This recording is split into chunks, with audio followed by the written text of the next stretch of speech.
법률 인스타 상담소 시간입니다. 전화와 또 SNS를 통해서 접수된 시청자 여러분들의 실제 고민 상담을 해결해드리는 시간인데요.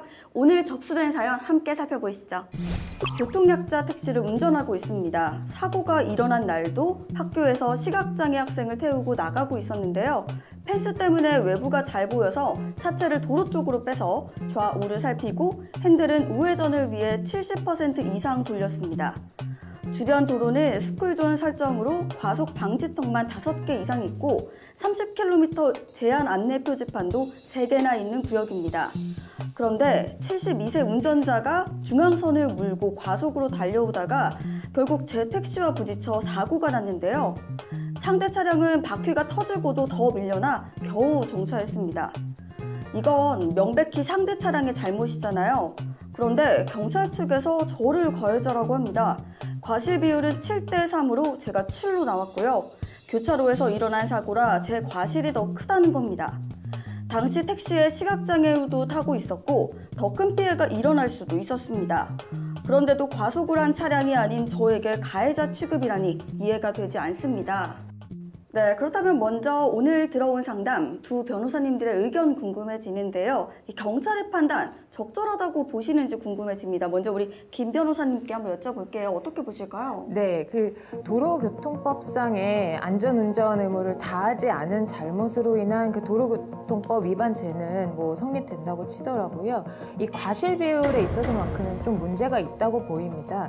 지금 이 차량은 교차로에 진입하려는 차량이긴 했지만 상대방 차량이 스쿨존에서 제한 속도를 위반한 잘못도 있고 그리고 중앙선을 물고 달려왔다고 하거든요. 그럼 이런 잘못이 있는 상대방 측의 과실 비율이 더 높아야 하지 않나 저는 그렇게 생각합니다. 자, 그렇다면 또 이어서 우리 변호사님께 또 하나 여쭤볼게요. 또 특히 사고가 난 곳이 스쿨존이라고 제가 알고 있는데요. 이 스쿨존에서 특별하게 좀 주의해야 될 이 운전 수칙이 있을까요? 우리 남 변호사님께 한번 여쭤볼게요. 최근 들어 또 가장 이슈가 됐던 것 중에 하나가 일명 민식이법이라고 해서 이 도로교통법과 특정범죄 가중처벌법을 개정한 부분이 있는데 이 어린이 보호구역에서 운전자가 이러한 제한 속도를 지키지 아니하고 또 어린이를 안전하게 보호하여야 할 의무를 준수하지 아니해서 사고를 낸 경우에는 가중해서 처벌하도록 하고 있는데 이런 민식이법에 따라서 도로교통법 및 특정범죄 가중처벌법이 2020년 3월 25일부터 시행되고 있습니다. 네, 민식이법에 대해서 말씀을 해주셨는데요. 이 과잉처벌이라는 지적도 있더라고요. 우리 두 변호사님께 한번 여쭤볼게요. 먼저 우리 김 변호사님께 한번 여쭤보도록 하겠습니다. 어떻게 보실까요? 다소 그런 면이 없지는 않습니다. 근데 한간에 떠도는 얘기에 의하면 어린이 보호구역에서 운전을 하다가 아동이랑 사고가 나면 무조건 처벌을 받는다더라 이런 얘기가 떠돌고 있는데 그거는 사실이 아니고요.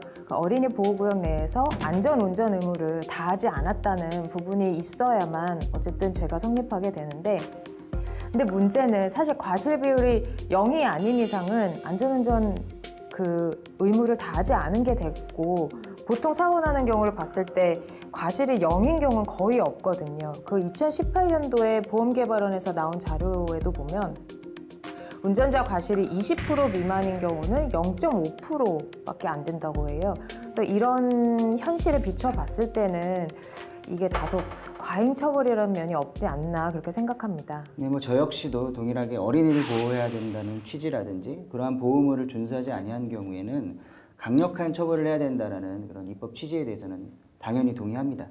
다만 말씀하셨던 것처럼 과잉 처벌이 아니냐 이러한 좀 논쟁이 있게 된 이유가 개정된 법 규정이 좀 포괄적으로 너무 구성되어 있는 것이 아니냐 이런 생각이 없지 않아 드는데요.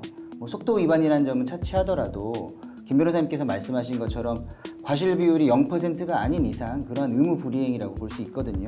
이런 어린이 보호구역에서 어린이를 보호하고 안전하게 운전해야 될 그 의무를 위반한 경우에 또한 그러한 의무를 위반해서 어린이를 사망에 이르게 한 경우 그 경우에는 무기 또는 3년 이상의 징역에 처하게 되어 있고 상해에 이르게 한 경우에는 1년 이상 15년 이하의 징역 또는 500만 원 이상 3천만 원 이하의 벌금에 처한다고 규정되어 있어서 그 처벌의 수위가 낮지 않은 이상 좀 더 그 구성 요건이 구체적으로 규정되어 있어야 되지 않았나 그런 생각이 듭니다. 이렇게 여러 입장을 감안했을 때 경찰이 판단한 과실 비율을 뒤바꿀 수 있는 가능성은 없는지도 궁금해집니다. 우리 상담자를 위한 해법 제시 부탁드리겠습니다. 먼저 우리 남 변호사님한테 여쭤보도록 하겠습니다. 우리나라 그 법 절차 가운데 이제 크게 민사 절차와 형사 절차를 구분할 수 있는데, 이 민사 절차와 형사 절차에서의 과실에 대한 과실 비율을 판단하거나 과실을 적용하는 걸 좀 구분하셔야 될 것으로 보입니다.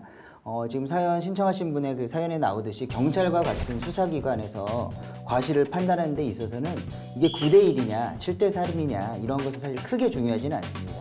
과실이 있냐 없냐, 그 과실에 따라서 피해가 발생해서 범죄 구성 요건에 해당되냐 안 되냐, 이 유무가 가장 중요한 것이고요. 과실 비율이 좀 더 낮다면 그 처벌에 대해서 정상 참작의 요소로만 반영될 뿐입니다.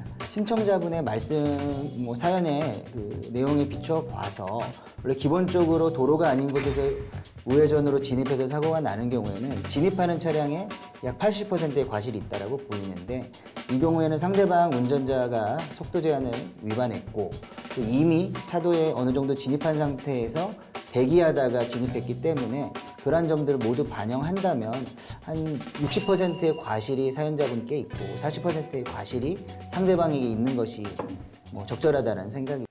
네, 이렇게 의견 들어봤고요. 또 이어서 우리 김 변호사님께 한번 여쭤보도록 하겠습니다. 어떻게 보실까요? 예, 남 변호사님의 말씀하신 것처럼 이 과실 비율의 문제는 민사 절차, 그러니까 손해배상에서만 의의를 갖는데요.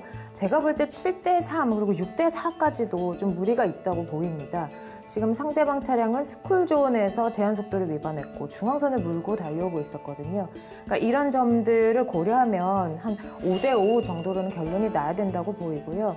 그래서 이런 점을 분명히 짚으면서 과실 비율을 수정해달라고 요구를 할 수 있을 거고, 만약에 이렇게 해도 해결이 안 되면 소송을 가야겠죠. 근데 소송을 가기에 앞서서 과실 비율 분쟁 심의위원회 그 보험사를 통해서 심의를 신청해 볼 수도 있습니다. 네, 이렇게 의견 잘 들어봤고요. 잘 참고하셔서 해결 잘 되셨으면 좋겠습니다. 자, 법률 인스타 상담소 오늘 상담은 여기까지입니다.